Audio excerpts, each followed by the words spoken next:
Assalamualaikum warahmatullahi wabarakatuh. Selamat pagi, salam lestari, salam penggiat outdoor, penggiat bushcraft, gunung hutan seluruh Indonesia. Lama tidak bikin konten atau review-review sederhana, bagaimana karya-karya atau alat bantu kerja, alat bantu camping saat bergiat luar ruangan.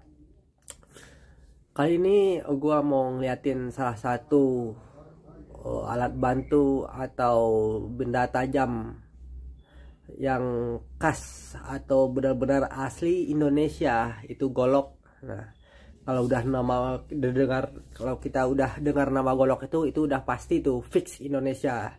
Tidak ada campur tangan negara manapun, walaupun negara Kanoha. Golok adalah asli buatan di model Indonesia yang kemungkinan bisa dipakai buat berkebun, buat ke ladang, buat camping, buat belusukan, buat mentas seni silat, atau buat pajangan. Nah, jenis golok Indonesia itu mungkin sangat banyak sekali teman-teman, banyak sekali dengan model-model variannya, dengan model stylenya, model karakternya. Itu mungkin nanti jauh kalau diterangkan di sini saya juga belum tahu karena saking banyaknya. Mungkin butuh ya 118 part lah, belum tembus juga. Nah, kali ini gua lagi mupeng mau pengen sekarang. Ini gue punya golok sembelih. Ini gue sekarang ada 4 piece golok. Golok ini adalah golok tradisional Indonesia. Material golok ini adalah dengan kayu-kayu sonokling dan ada duralnya. Ini kayak ini duralium. Material dengan sederhana, dengan pembuatan tradisional, masih dengan tempa manual. Semuanya manual. Mungkin inilah handmade.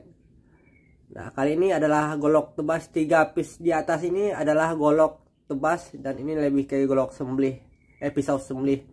Stylenya udah hampir sama kayak golok. Kita akan bedah satu-satu. Ini mungkin golok stylenya kopak rawing. Nih, kita lihat nih. Style golok ini lebih kayak style kopak rawing ya. Mungkin kopak rawing, mungkin teman-teman bisa googling kopak rawing itu style golok dari mana. Kalau saya tidak salah itu style golok dari Banten ya. Nih, kita akan coba ya satu-satu nih. Material ini adalah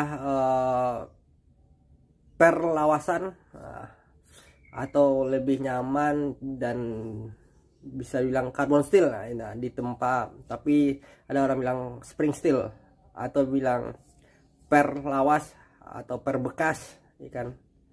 Nah, rata-rata kebanyakan golok-golok tradisional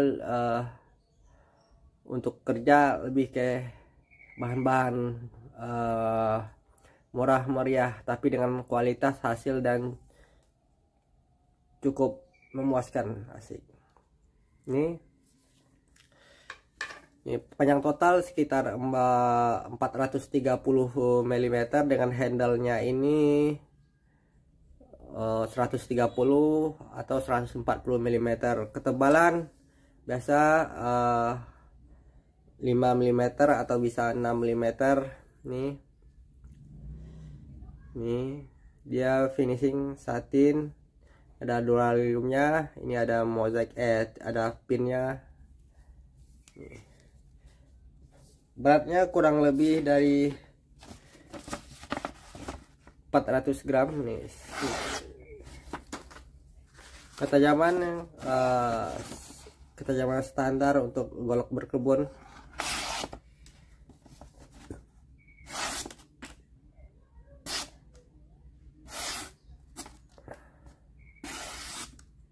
Halus saja.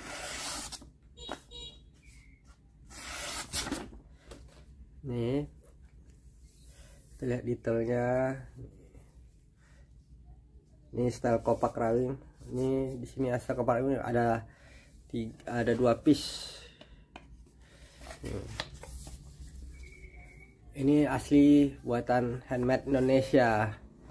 Kenapa gue selalu mengangkat pisau-pisau handmade Indonesia? Karena gue sampai saat ini masih percaya dan masih sangat yakin pisau buatan Indonesia itu banyak yang lebih bagus dari pisau-pisau buatan luar.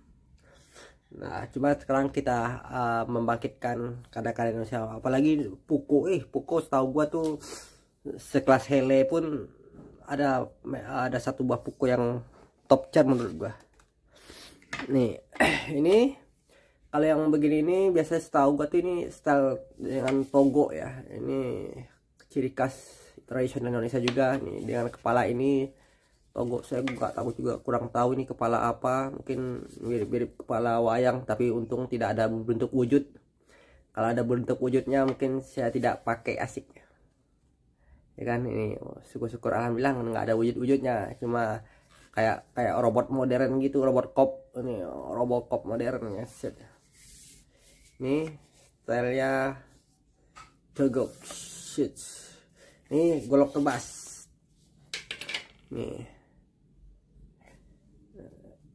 Set nih, kita lihat saja ketebalan 6 mm standar golok tebas.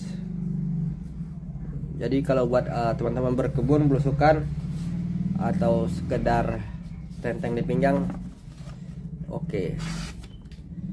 Kenapa pisau-pisau atau golok-golok berkebun atau kegiatan luar ruangan itu banyak menggunakan bahan-bahan karbon steel? Satu, bahan itu didapatkan lebih murah dengan harga lebih murah. Kedua, untuk mengasahnya lebih mudah, dan resikonya emang kalau kotor tuh akan cepat karatan ya. Tapi ketangguhan ketahanan itu kita kembalikan ke siapa yang akan membuat golok itu sendiri, dan kita bisa nilai dari itu semua. Dan ya, namanya barang benda dipakai, setiap apapun yang kita lakukan pasti ada risikonya. Shit. Karena apalagi ini hanya golok kerja, golok berkebun, bukan jadi harus siap disiksa. Seks ini masih kopak rawing ini ya. Ya ini masih kopak rawing, masih sama kayak yang tadi, dengan materialnya sama. Cuma bedanya yang tadi ada bevel potongan di atas, ini polos nih. Namanya golok tebas. Jadi buat ke ladang pun, kalau teman-teman udah punya kebun ladang atau kebun, misalnya udah kebun apa di Aceh gitu kan, ya udah bisa pakai ini nih.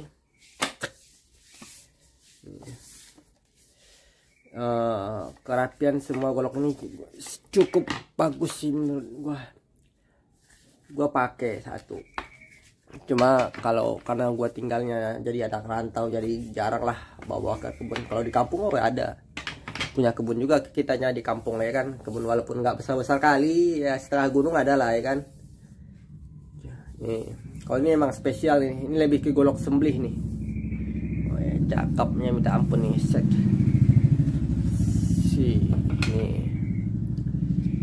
Ini spesial banget nih.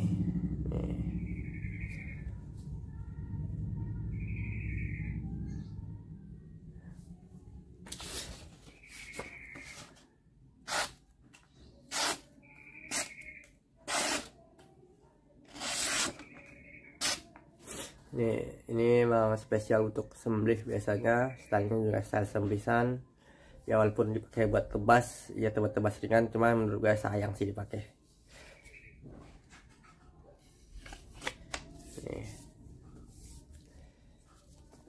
Nih mungkin nih kita harus senang memakai bilah-bilah Indonesia, karena oh ya teman-teman, satu hal yang paling gue suka dari buatan bilah-bilah Indonesia ini, kalau kita kenal pembuatnya dan akrab, wah garansinya lifetime, seumur hidup bray. Dan golok ini sangat bagus juga ya, banyak juga dipakai teman-teman buat kegiatan bushcraft.